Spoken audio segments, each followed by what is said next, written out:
नमस्कार. मराठी लीडर्स या कार्यक्रमामध्ये आपलं स्वागत. या कार्यक्रमाच्या माध्यमातून आपण मुख्यतः अशा व्यक्तींना भेटण्याचा प्रयत्न करत असतो जे त्यांच्या क्षेत्राचं नेतृत्व करतायत. नेतृत्व, लीडर्स म्हणजे राजकारणी इतक्यापुरतं मर्यादित कधीच नसतं. जे लोक आपल्या समाजातल्या विविध क्षेत्रांचं नेतृत्व करतात, त्यातून समाज घडवण्याचा प्रयत्न करतात, अशा लोकांना ज्यावेळी आपण आपलं नेतृत्व म्हणून स्वीकारतो त्यावेळेला खऱ्या अर्थानं समाज घडत असतो. आणि म्हणूनच अशाच एका व्यक्तिमत्वाला आज आपण भेटणार आहोत. नाव आहे राहुल पाटील, CEO मायलॅब.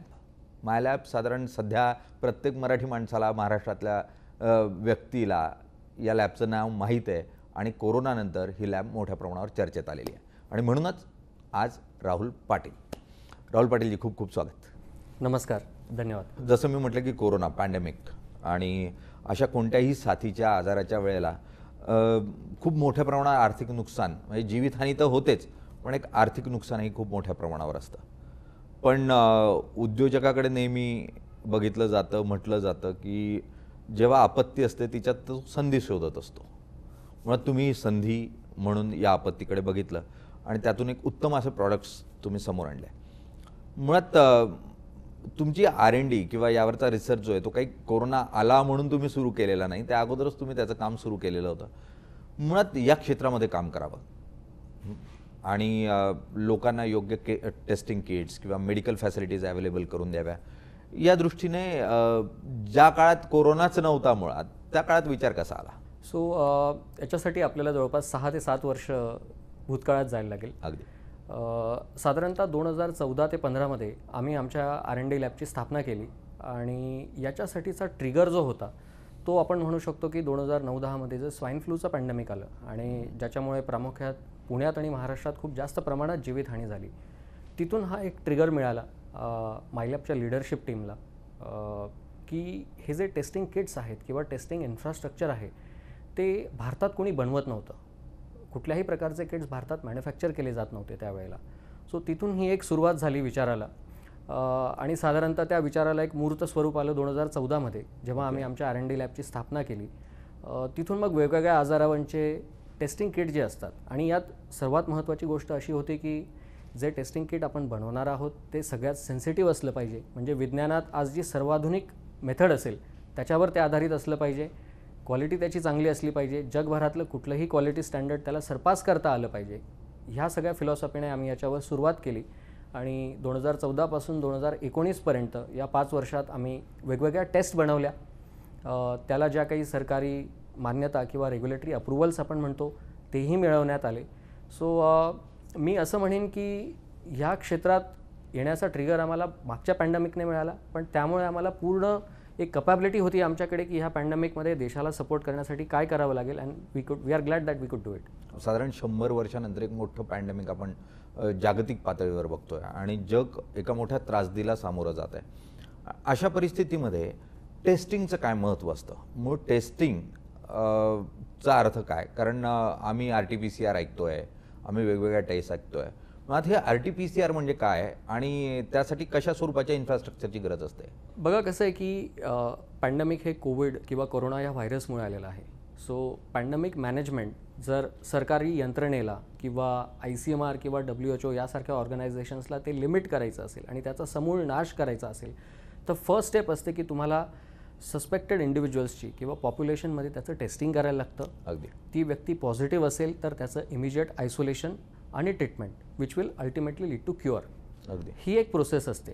किंवा तुम्ही जर एका पॉझिटिव्ह पर्सनच्या कॉन्टॅक्टमध्ये आला आहात for a certain period of time, जे की कोरोनासाठी 10 ते 14 दिवसाचा वेळ आहे, त्यासाठी तुम्ही क्वारंटाईनमध्ये राहा, म्हणजे तुम्ही ते इन्फेक्शन इतरांना ट्रान्समिट करणार नाही. सो फर्स्ट अँड फॉरमोस्ट सर्वाधिक महत्त्वाची स्टेप असते की तुम्ही टेस्ट करा आणि आयडेंटिफाय करा की किती लोकांना तो डिसीज किंवा तो आजार झालेला आहे आणि त्यांची ट्रीटमेंट सुरू करा. सो RT-PCRचं जर आपण म्हणूया तर RT-PCR ही जी मेथड आहे ती त्या व्हायरसचा RNA, आपण DNA ही टर्म आता जनरली सगळीकडे ऐकतो. DNA हे आपलं जेनेटिक मटेरियल असतं की ती आपल्या बॉडीची एक प्रिंट असते आपण म्हणू शकतो. जसं एक फिंगरप्रिंट किंवा थंबप्रिंट असते युनिक, ती प्रत्येक ऑर्गॅनिझमची किंवा व्हायरसची पण एक युनिक प्रिंट असते. सो टेस्टिंगमध्ये रिअल टाईम PCR किंवा RT-PCR ह्या टेस्टिंगमध्ये त्या व्हायरसचं RNA पेशंट सॅम्पलमध्ये डिटेक्ट केलं जातं आणि ते RNA प्रेझेंट असेल तर याचा अर्थ रिझल्ट पॉझिटिव्ह येतो आणि त्या व्यक्तीला ते कोरोनाचं इन्फेक्शन झालं हे आपल्याला कळतं आणि त्या आधारित त्याची पुढची ट्रीटमेंट करता येते. अगदी. मूळ या पूर्ण प्रक्रियेमध्ये जर आपण बघितलं की आतापर्यंत भारतामध्ये खूप लिमिटेड कंपन्या होत्या जे या स्वरूपाचे प्रॉडक्ट्स करत होते आणि संधी तर होती, मात्र त्या संधीकडे कोणी बघत नव्हतं. मुळात तुम्हाला कुठे जाणवलं की या क्षेत्रामध्ये आपण काम केलं पाहिजे, कारण या क्षेत्राची गरजही आहे खरं. भारतीय आरोग्य इन्फ्रास्ट्रक्चरसाठी खूप गरजेचं होतं ते आणि त्यावर काम होत नव्हतं. त्यामुळे तुम्हाला कुठे याची जाणीव झाली? जसं मी आधी पण म्हटलं की एक ट्रिगर आम्हाला मागच्या पॅन्डेमिकमधून मिळाला आणि त्यामुळे आम्ही या क्षेत्रात कार्यरत होतोच. आमची R&D टीम वेगवेगळ्या टेस्टवरचे प्रोडक्ट्स डेव्हलप करत होती RT-PCR बेस्ड. सो साधारणतः जेव्हा डिसेंबर 2019मध्ये चीनमध्ये जेव्हा सुरुवात झाली आणि त्याचा प्रसार वेगवेगळ्या देशात व्हायला लागला, आम्ही या क्षेत्रातली एक अग्रेसर कंपनी असल्यामुळे आमच्यासाठी ती संधी तर होतीच, पण संधीबरोबरच ती जबाबदारीसुद्धा होती की या क्षेत्रात कार्यरत असणारी एक कंपनी आहे आणि भारतातही त्याचा प्रसार होण्याची शक्यता होती. सो साधारणतः जानेवारी 2020मध्ये आम्ही या गोष्टीवर काम करायला सुरुवात केली आणि 6 आठवड्यात आम्ही भारतातली सर्वप्रथम जी RT-PCR टेस्ट होती ती डेव्हलप केली. ICMRला त्याच्यातनं प्रॉपर अप्रुव्हल आम्हाला मिळालं आणि गेल्या वर्षी आम्ही वेगवेगळ्या राज्य सरकारांना याच्यात जी काही प्रशासन यंत्रणा होती त्यांना आमच्या टेस्टिंग किटच्या माध्यमातून सपोर्ट करू शकलो. साधारण ज्यावेळेला अशा स्वरूपाची महामारी एक सामूहिक असा एक रोग पसरतो, त्याला जर नियंत्रणात आणायचं असेल तर कशा स्वरूपाची तयारी होणं अपेक्षित वाटतं तुम्हाला आणि त्यासाठी काय इन्फ्रास्ट्रक्चर असणं गरजेचं वाटतं तुम्हाला? तर जसं आपण गेल्या वर्षी मार्च, एप्रिल किंवा मे ह्या 3 महिन्यात पाहिलं असेल, सुरुवातीला आपल्याकडे टेस्टिंग आणि ट्रीटमेंट मॅनेजमेंट याचं इन्फ्रास्ट्रक्चर लिमिटेड होतं. सो याच्यासाठी खरं तर म्हणजे आपण केंद्रीय स्वास्थ्य मंत्रालय, ICMR, राज्य सरकार आणि त्यांची जी सगळी प्रशासन यंत्रणा यांचं खरंच कौतुक करायला लागेल. सुरुवातीला आपल्याकडे अवघ्या बोटावर मोजण्या इतक्या RT-PCR लॅब्स होत्या गेल्या मार्चमध्ये. आज तोच आकडा 3 ते 4 हजाराच्या वरती गेलेला आहे.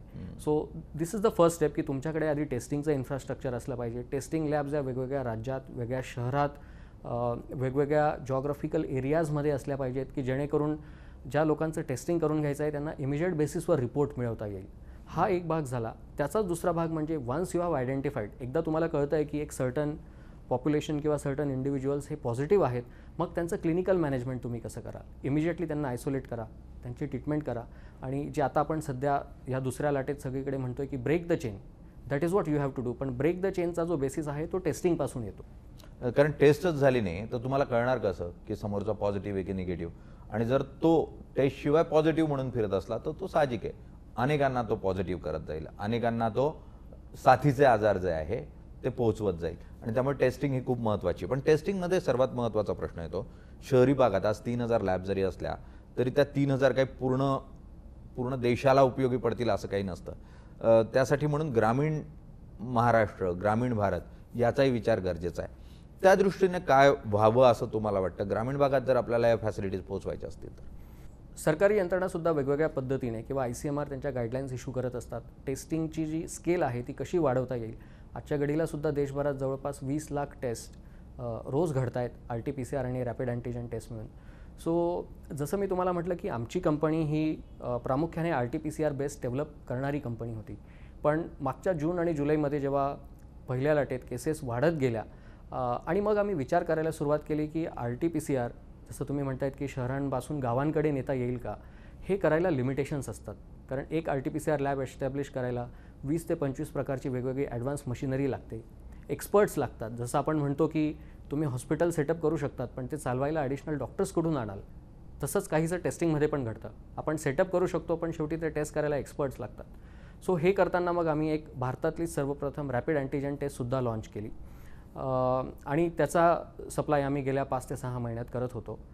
साधारणतः जानेवारी महिन्यापासून सुरुवातीला महाराष्ट्रात प्रामुख्याने आणि नंतर मग इतर राज्यांमध्ये केसेस वाढायला सुरुवात झाली आणि त्याचं पर्यवसान आपण आता हे दुसऱ्या लाटेत बघतोय. अगदी अतिशय दुर्दैवी गोष्ट आहे की बऱ्याच लोकांचे प्राण जात आहेत त्याच्यामध्ये दिवसागणिक.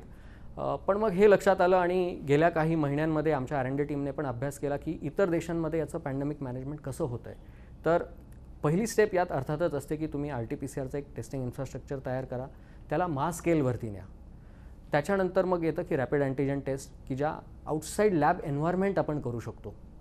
पण जेव्हा दुसऱ्या लाटेसारखी स्केल येते आणि पेशंट्सचे नंबर दिवसागणिक वाढत जातात, बऱ्याच देशांमध्ये हे बघितलं गेलं आहे की the test should come out of lab, म्हणजे घरी करता येण्यासारखी टेस्ट, होम टेस्ट किंवा सेल्फ टेस्ट जी आपण म्हणतो ती आणणं गरजेचं असतं. आणि ह्याच फिलॉसॉफीने आम्ही ही टेस्ट डेव्हलप केली आणि ज्याला 2 दिवसापूर्वी ICMR कडून मान्यता मिळाली. अगदी मुळात तुम्हाला जर तुमची टेस्ट करता आली आणि त्यातून तुम्हाला कळलं की तुम्हाला कोरोना आहे किंवा नाही, किंवा तुमच्या कुटुंबातल्या एखाद्या व्यक्तीला कोरोना आहे किंवा नाही, तर खूप सोपं होतं तुम्हाला आयसोलेट होणं किंवा समाजापासून थोडंसं दूर राहणं, आणि जेणेकरून हा जो रोग आहे तो जास्तीत जास्त लोकांमध्ये पसरणार नाही यासाठी काळजी घेणं. तुम्ही मूळचं ग्रामीण भागातले आहात. आज मायलॅबसारख्या कंपनीचे CEO म्हणून जरी तुम्ही असलात तरी बालपणे ग्रामीण भागात गेलाय, आणि त्यातून साधारण एक मराठी माणसामध्ये एक न्यूनगंड असतो की उद्योग करायचं म्हटलं की तो थोडासा मागे हटतो. तो लक्ष्मीपूजक असतो, तो सरस्वती पूजक असतो, पण उद्योगात उतरायचं म्हटलं की तो थोडासा घाबरतो. तुम्ही कसं बघता उद्योगात येणाऱ्या मराठी माणसाकडे? याच्यावर सर्वप्रथम मी हे म्हणेल की कुठल्याही प्रकारे न्यूनगंड असण्याची किंवा ठेवण्याची काही गरज नाही आहे. आमचा अनुभव सांगतो, मायलॅब ही एक कलेक्टिव्ह लिडरशिप असणारी कंपनी आहे. So whatever we do is a team which executes it. हे लक्षात ठेवा की कुठलंही विधायक कार्य करायचं असेल तर संघर्ष हा करावाच लागणार आहे. तुमची इच्छाशक्ती, विल पॉवर जे आपण म्हणतो, it should be strong enough to overcome that struggle. आणि हे एकदा तुमच्याकडे असलं आणि तुम्ही काय जे विधायक कार्य करणार आहात त्याच्या मागची vision, it should B clear. If you have the clarity of thought, I think जो एक सुरुवातीचा पिरियड असतो, कारण बिझनेस तुम्हाला करायचा असेल तर सुरुवातीचा 1-2 वर्षाचा काळ आहे, तो स्ट्रगल आहे. अगदी. तो जर तुम्ही पार करू शकलात तर सक्सेसफुल होणं तेवढं अवघड नाही आहे. अगदी. उद्योगामध्ये साधारण ना 18 महिन्याचा काळ असतो जो अडचणीचा असतो, आणि तो 18 महिन्याचा काळ जर तुम्ही पार करू शकला तर मग पुढे स्ट्रगलिंग पिरियड संपून तुमचा उद्योग पुढे सरकायला सुरुवात होते. त्यामुळे त्या 18 महिने तग धरणं खूप गरजेचं असतं. मुळात या पूर्ण प्रवासामध्ये राहुल, तुम्ही जसं मी तुमच्याशी बोलताना तुम्ही म्हणालात की अगदी लहानपणीच म्हणजे 10वी-12वीत असतानाच तुम्ही आपण या बायोटेक्नॉलॉजीकडे जायचं आणि यात करिअर करायचं असं ठरवलं, आणि तसं 10वी-12वीचं उत्तम असे मार्क, उत्तम असं कॉलेज तुम्हाला मिळू शकलं असतं. बायोटेक्नॉलॉजीमध्येच त्या काळात जावं आणि हिच्यातच करिअर करावं असं का वाटलं? बघा, म्हणजे साधारणतः सन 2000च्या आसपास बायोटेक्नॉलॉजीविषयी संपूर्ण जगभरात एक प्रचंड क्रेज होती.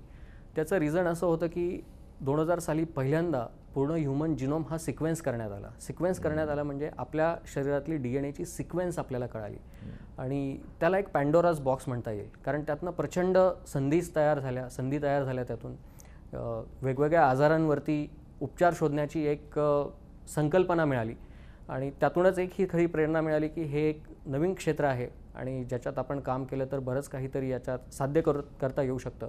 आणि तिथून मग मी बायोटेक्नॉलॉजीकडे वळालो. जे विद्यार्थी या क्षेत्राकडे वळू इच्छितात, की ज्यांना असं वाटतं की बायोटेक्नॉलॉजीमध्ये अजून पण भरपूर संधी आहेत, त्यांना काय सल्ला असेल? माझा सल्ला असेल की बघा, मेहनत प्रत्येक क्षेत्रातच घ्यायची आहे, पण बायोटेक्नॉलॉजीमध्ये येण्याचा नक्की विचार करावा, कारण आपण जे काम करणार आहोत यातून त्याचा डायरेक्ट इफेक्ट असा होतो आहे की तुम्ही कोणाचे तरी प्राण वाचवताय, कोणाला तरी होणारा आजार टाळू शकत आहात, किंवा झालेला आजार तुम्ही बरे करताय. ऑल्दो इनडायरेक्टली, कारण फ्रंटलाईनवरती शेवटी डॉक्टर्स आणि हेल्थकेअर वर्कर्स असतात, पण त्यांना ही संसाधनं, टूल्स लागतात, आणि ती प्रोव्हाइड करण्याचं काम बायोटेक्नॉलॉजीमधून करता येऊ शकतं. आज जगभरात बरेच दुर्मिळ आजार आहेत ज्यांच्यावरती इतर कुठल्याही पारंपरिक पद्धतीने उपचार साधता येऊ शकत नाही, पण हेच काम बायोटेक्नॉलॉजी करू शकते. सो हे एक म्हणजे एक प्रेरित होण्यासाठी हे खूप मोठं कारण आहे असं मला वाटतं. ज्या वेळेला तुम्ही टेस्ट किट तयार केलीत, त्याला मिळालेली परवानगी आणि त्यानंतर निर्माण झालेल्या अडचणी, किंवा त्या टेस्टिंग किटला परवानगी मिळवतानाही झालेल्या अडचणी, या कशा स्वरूपाच्या होत्या? 23 मार्चला आम्हाला सर्वप्रथम RT-PCR टेस्टची परमिशन मिळाली, आणि अगदी दुसऱ्याच दिवशी म्हणजे 24 मार्चला नॅशनल लॉकडाऊन झाला, जो अगदी गरजेचा होता करोनाचा संपूर्ण देशात प्रसार रोखण्यासाठी. त्यानंतर मात्र एक अशी सिच्युएशन होती की साधारणतः दिवसाला आम्ही 10,000 टेस्ट बनवू शकत होतो, पण त्या टेस्ट बनवण्यासाठीचे लागणारे कॉम्पोनंट्स, रॉ मटेरियल्स देशभरातनं आणि जगभरातनं मागवायला लागतात. आणि समजा टेस्ट जरी तयार केली तरी ती भारताच्या वेगवेगळ्या राज्यात, वेगळ्या भागात कशी पोहोचवायची, हे सुद्धा एक खूप मोठं चॅलेंज होतं. याच्यात आम्हाला केंद्र सरकार आणि राज्य सरकारच्या वेगवेगळ्या डिपार्टमेंट्सचा, वेगवेगळ्या मिनिस्ट्रीजचा खूप मोठा सपोर्ट मिळाला. डिपार्टमेंट ऑफ पोस्टचा सपोर्ट मिळाला. इंडियन आर्म्ड फोर्सेसच्या त्यांच्या स्वतःच्या लॉजिस्टिक्स मेथड्सनी, युनिक मेथड्सनी आम्हाला खूप सपोर्ट मिळाला. सो हे खूप मोठं चॅलेंज होतं. साधारणतः 10,000 टेस्ट पर डे याच्यावरून आम्ही महिनाभरात जवळपास 4 लाख टेस्ट पर डे एवढं स्केलअप करू शकलो. ज्याच्यामध्ये सिरम इन्स्टिट्यूट, जे आमचे इन्व्हेस्टर्स आहेत पुनावालाजी, त्यांचाही आम्हाला खूप मोठा सपोर्ट मिळाला. आणि ह्याच सगळ्या गोष्टींचा एक आमच्या मागे अनुभव होता की जो अनुभव आम्ही आता ह्या कोविसेल्फ होम टेस्टमध्ये पण दाखवू शकलो की सुरुवातीलाच टेस्ट लॉन्च करताना आम्ही जवळपास 10 लाख टेस्ट पर डे ह्या कॅपॅसिटीने लॉन्च करतोय. सो प्रामुख्याने उद्देश आहे की भारतातल्या सर्व भागांमध्ये ती टेस्ट अवेलेबल झाली पाहिजे आणि लवकरात लवकर हे पॅन्डेमिक आपण मॅनेज करू शकलो पाहिजे. समाजकार्य म्हणजे फक्त झोला घेणं आणि रस्त्याने फिरणं इतक्यापुरतं मर्यादित नसतं. तर तुम्ही एक उत्तम अशा इन्फ्रास्ट्रक्चरला उभं करूनही समाजाची सेवा करू शकता. बायोटेक्नॉलॉजीतून करू शकता, अगदी इंजिनिअरिंगमधून करू शकता, शिक्षक म्हणूनही करू शकतात. त्यामुळे एक आणखी मार्ग आहे. पुढच्या काळामध्ये जग मोठ्या आजारांना सामोरं जाणार आहे, मोठ्या महामारीला सामोरं जाणार आहे आणि अशा परिस्थितीत हे पूर्ण सिग्नल्स मिळत असताना, या संदर्भातले संकेत येत असताना खूप मोठी संधी असेल या क्षेत्रामध्ये करिअर करण्याची. आणि त्यामुळे राहुलजींनी दिलेला सल्ला आपण मानू आणि त्यातून जागतिक पातळीवर भारताचा असा वेगळा ठसा या बायोटेक्नॉलॉजीमध्ये आपण निर्माण करू अशी अपेक्षा व्यक्त करूयात. आणि राहुलजी, तुम्ही आज वेळ दिलात त्यासाठी खूप खूप धन्यवाद आणि तुम्हाला खूप खूप शुभेच्छा. मनापासून आभार. थँक्यू.